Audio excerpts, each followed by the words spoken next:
বন্ধুরা, তোমরা দেখছো ইউটিউব চ্যানেল সোমাবস ক্রিয়েশন। আর আজকে অনেক দিন পর একটা কাজ ফিনিশ করেছি, তো তার ভিডিওগুলো করে রাখা ছিল। তোমাদেরকে তো বললামই যে আমি লং ভিডিও সেকশানে এই শিব পার্বতীর শিব পরিবারের গোটা ভিডিওটা দিচ্ছি।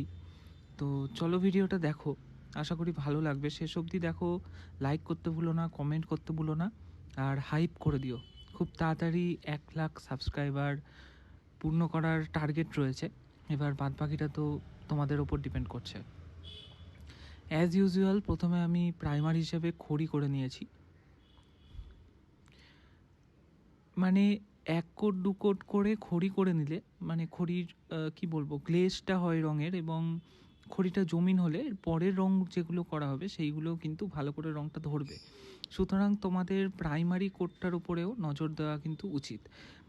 তেঁতুল বীজের অর্থাৎ কায়ের আঠা আমি খড়ির সাথে মিশিয়ে নিয়েছি এবং খড়িটা ছাঁকনি দিয়ে ছেঁকে নিয়েছি দেখলে। তো এক্ষেত্রে বলবো আমার কিন্তু মানে ছাঁকা খড়িই ছিল, সেটা শুকিয়ে গেছিলো অ্যাকচুয়ালি। সেটাকেই যেহেতু জল দিয়ে আমি আঠার সাথে গুলে একটু করে নিলাম, সেহেতু ছাঁকনি দিয়ে ছেঁকেই কিন্তু আমার কাজ হয়ে গেল। না হলে তোমরা সুতির কাপড় ইউজ করতে পারো রঙটা ছাঁকার জন্য। তো একটু একটু করে কালার লাগবে, আর সেই জন্য আমি ওই অ্যাক্রেলিকের শিশিগুলোতেই জাস্ট কালারগুলো তৈরি করে নিয়েছি। অরেঞ্জের সাথে খড়ি মিশিয়ে আমি এই স্কিন টোন তৈরি করে নিয়েছি। বেশিরভাগ কালারই আমি অ্যাক্রেলিকের ইউজ করেছি এখানটায়, তোমরা দেখতেই পাচ্ছ। আর সেম বডি টোন কিন্তু আমি পার্বতীর ক্ষেত্রেও ইউজ করেছি। বডি টোনও মোটামুটি 2-3 কোট করে দিতে হবে।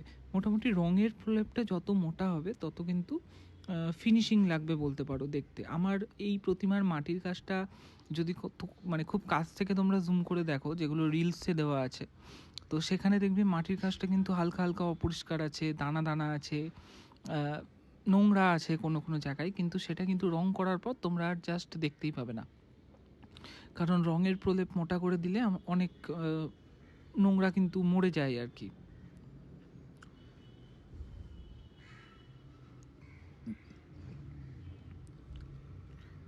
কার্তিকের ধুতির ক্ষেত্রে আমি হলুদ রং ইউজ করেছি, আর তারপর কিন্তু পাল রঙগুলো ইউজ করব। সাদা পাল তো মাস্ট, আর সাদা পালের সাথেই রং মিশিয়ে মিশিয়ে আমি অন্যান্য কালারগুলো তৈরি করে নিই কখনো কখনো। আর তা বাদে অন্য রঙেরও কিন্তু এরকম অ্যাক্রিলিকের গ্লেজি রং পাওয়া যায়, যেটা তোমরা এরকম স্ক্রিনশট নিয়ে দোকানে দেখাতে পারো, তোমরা পেয়ে যাবে। এই দেখো, এখানে অরেঞ্জের পার্লের সাথে সাদা পালটা মিশিয়ে আমি একটু লাইট টোন করে ওটা কিন্তু কার্তিকের কোমরের চাদরে করে নিয়েছি।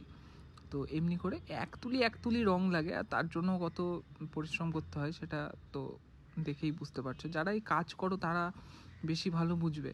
যারা হয়তো ওপর থেকে প্রথম দেখছো তারা মনে হয় এইটুকুটুকু মাটির পুতুল আর তাতে কি মানে কি খরচা বা কী খাটনি, কিন্তু যে করে এখানে যে একটা একটা করে আঙুল সেট করা আছে, এবং তুলি ধরার ভঙ্গিতে আঙুল সেট করা আছে, এই আঙুল সেট করতে যে কতটা বেগ পেতে হয়েছে সেটাও কিন্তু আমি জানি।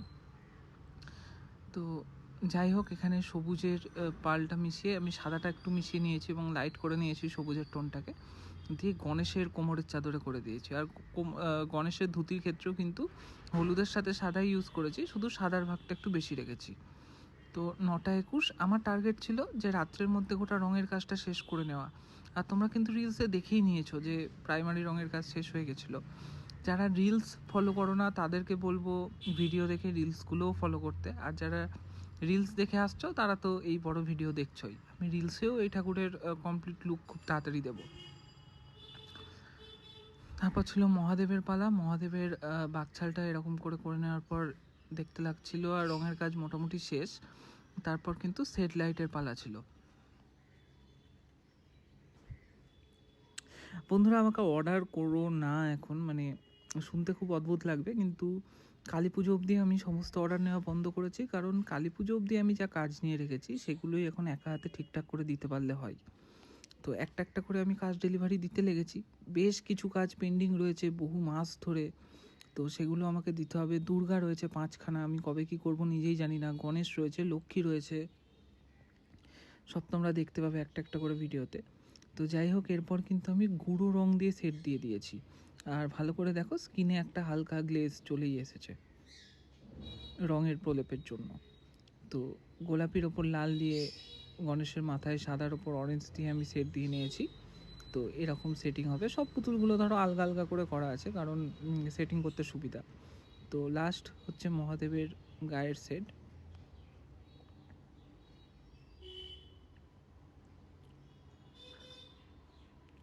তোমরা যদি এই হুবহু প্রতিমা কালী পুজোর পর কেউ নিতে চাও, মানে সরস্বতী পুজোর আগে, তো মানে তোমরা তারা যোগাযোগ করতে পারো। আমি সময় দিলে আমি এরকম হুবহু প্রতিমা বানিয়ে দিতে পারবো।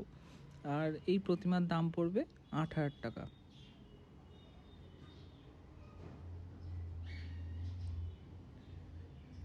একটা সাত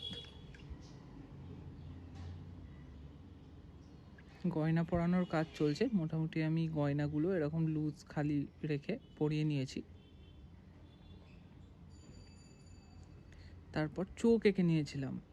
মানে যতটা কাজ এরকম আলগা পুতুলে কমপ্লিট করে দেওয়া যায় তত কিন্তু ভালো। বোর্ডে ছাটিয়ে দেওয়ার পর কিন্তু সেই ব্যাপারটা কি বলবো, একটু কষ্টকর হয়ে ওঠে আর কি।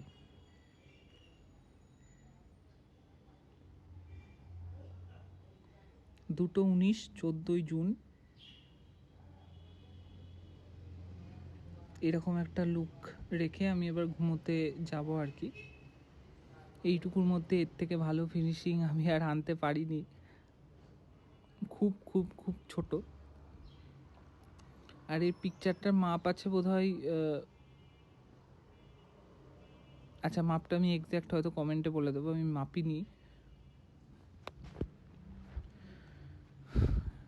আচ্ছা ইয়েতে থাকবে হোয়াটসঅ্যাপে। তো এবার পিকচারটা আঁটিয়ে নেওয়ার পালা ছিল, আর আটানোর জন্য আমি সিম্পলি ফেভিকল ইউজ করেছি।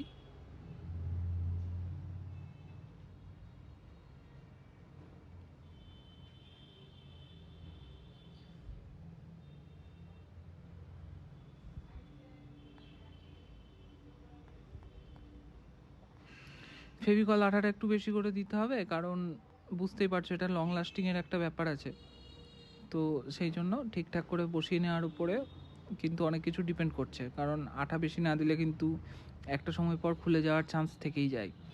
আর ডাইস থেকে আমার পিকচার তোলার যে কি অবস্থা, যে কি বলবো, এই দেখো মাটি টেপা দেখেই বুঝতে পারছো। এই প্রতিমাটা আমি প্রথমবার জমিয়ে একটা ডাইস করে রেখেছি, যাতে তোমাদেরকে আমি পরে মানে সেম প্রতিমা দিতে পারি আর কি। তো ডাইস বলতে ওই শুধু বডি স্ট্রাকচার করা আছে, হাত ফাতগুলো আবার পরেরটা পরের বারই সেট করতে হবে, মুখ আলাদা করতে হবে। তো এই হচ্ছে কেস। যে যে জায়গাগুলো ওই বেসের সাথে থেকে থাকবে সেই সেই জায়গাগুলোতে বেশি করে কিন্তু আঠা দিতে হবে।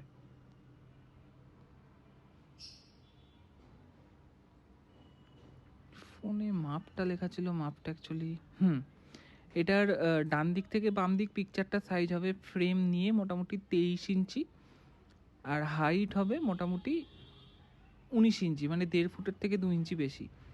আর এর ডেপথ আছে ওই 3.5 ইঞ্চি মতো। এটা ফ্রেম নিয়ে কমপ্লিট এই পিকচারটার মাপ হবে। তো এবার আঠা দিয়ে বসিয়ে নেওয়ার পালা সমস্তটা। তো যেরকম দেখলে আমি মোটামুটি বসিয়ে নিয়েওছি। আর এবার জায়গায় জায়গায় এই পাহাড়ের নিচের যে সিনের পোর্শনগুলো আছে এগুলো কিন্তু ঠিক করতে হবে, আর সেগুলো একটু সাদা দিয়ে হাইলাইট দিতে হবে, একটু পাহাড়ের টোনটা দিয়ে একটু কাটাতে হবে। 14 জুন 10টা 33। আর নিচের কাজগুলো আমি কমপ্লিট করে নিয়েছি, মানে পাহাড়টা সিনের সাথে একটু অ্যাডজাস্ট করে নিয়েছি কিছু রঙের স্ট্রোক দিয়ে। আর এবার কিন্তু চুল লাগানোর পালা ছিল পার্বতীর। নরম ক্রেপ একদম, তোমরা যেরকম দেখছো ক্রেপের কোয়ালিটি আস্তে আস্তে যত দিন যাচ্ছে কেমন খারাপ হয়ে যাচ্ছে। আগে কত সুন্দর কোচকানোই হয়ে থাকতো, আর এখন মানে চুলটা খোলার সাথে সাথে পুরো শার্ট হয়ে যাচ্ছে। আমি জানি না কিভাবে কি মেটেরিয়াল দিয়ে এরা তৈরি করছে। তো তেঁতুল বীজের আঠা আমি এখানে ইউজ করেছি, মাথায় ভরাট করে আমি আঠাটা আগে লাগিয়ে নিয়েছি। মুকুটটা খুলে রেখেছি, বুঝতেই পারছো, কারণ চুল লাগানোর পর আমি মুকুটটা দেবো, তখন বেশি দেখতে ভালো লাগবে। আর মাথার উপরের মাটির পোর্শনটা, মানে চুলের পোর্শনটা আমার একটু মাটিতে কম দেওয়া হয়ে গেছে, তাই মুখটা একটু লম্বাও করতে হবে। সেই জন্য আমি ওপর দিকে চুলের পোর্শনটা বেশি রেখে তার ওপর মুকুটটা আর একটু লম্বাটে করে সাইজ করব, যাতে মুখটা দেখতে বেশি ভালো লাগে। তোমরা তফাৎ বুঝতেই পারবে, প্রথমকার মুখটা যেরকম মুকুট লাগিয়ে রাখা ছিল আর চুল লাগানোর পর যখন লাগাবো তখন কিন্তু তোমরা তফাৎটা বুঝতে পারবে। আমি এই প্রফেশনের সাথে যুক্ত থেকে একটাই কথা বলবো, যারা তোমরা আমার রেগুলার ভিডিও দেখো, তোমরা আগে দেখার চোখ তৈরি করো, যে কোথায় ভুল লাগছে, কোনটা কী করলে আরও দেখতে বেটার লাগতে পারে, ভালো লাগতে পারে, সেই জিনিসগুলো নিজেরা দেখার চেষ্টা করো, তাহলেই দেখবে অটোমেটিক তোমাদের কাজ ভালো হতে লেগেছে। সব থেকে বিরক্তিকর কাজ ছিল এই সাপ তৈরি করা, তারপরে ত্রিশূল তৈরি করা, তারপরে আলতার বাটি তৈরি করা। তো এইগুলো লাস্টে আমি করে নিয়েছি 15ই জুন 1:41। প্রেত কথা চলছিল বোধহয়। আর দেখো মুকুটটা আমি একটু উঁচু করে লাগিয়েছি, তাতে মুখটা কতটা চেহারা চেঞ্জ হয়ে গেছে। ত্রিশূল লাগিয়েছি, একটা ডুগডুগি করেছি, কান পাশা অ্যাড করেছি পার্বতীতে, আর আংটি ফাংটি অ্যাড করেছি, আর পায়ের তোড়া অ্যাড করেছি, আলতার বাটি রেখেছি, কার্তিকের তীর ধনুক অ্যাড করেছি, আর একটা ছোট্ট ময়ূরের সাজেশান এঁকে রেখেছি। আর এইদিকে গণেশেরও পায়ের কাছে কিন্তু একটা ছোট্ট ইঁদুরের সাজেশান এঁকে রেখেছি। এগুলো আর মাটি দিয়ে জমাইনি, কারণ পিকচারটা এমনিতেই খুব ছোট, এগুলো দিতে গেলে আর একটু এক্সট্রা জায়গা খেত আর কি। তো যতটা পরিষ্কার পরিচ্ছন্ন রাখা যায় ততই ভালো। তো এরকম একটা জায়গায় রেখেছি। আর তারপর কাচ ফ্রেম লাগিয়ে কীরকম লাগছিল সেটাও তোমরা দেখো। এই রকম লাগছিল। কাচ ফ্রেম তো আমি দোকান থেকে করিয়ে আনি মাপ দিয়ে, তো তোমরা জানোই। আর এটা এরকম বসানোর পর জাস্ট এরকম লাগছিল, কিন্তু এটা আমার এখনও আটানো হয়নি, তোমরা হয়তো ভিডিও দেখে নিচ্ছ। এই প্রতিমা পরের রবিবার ডেলিভারি যাবে কৌশিকদার কাছে। কৌশিকদা কাউকে একজনকে দেবেন আর কি, সেই জন্য এই স্পেশাল রিকোয়ারমেন্ট যে শিব পরিবার, কারণ যাকে দেবেন সে খুব শিব ভক্ত। তো এই ফ্রেম লাগানোর পর এরকম লাগবে খানিকটা। কমেন্ট করতে ভুলো না, হাইপ করে দিও।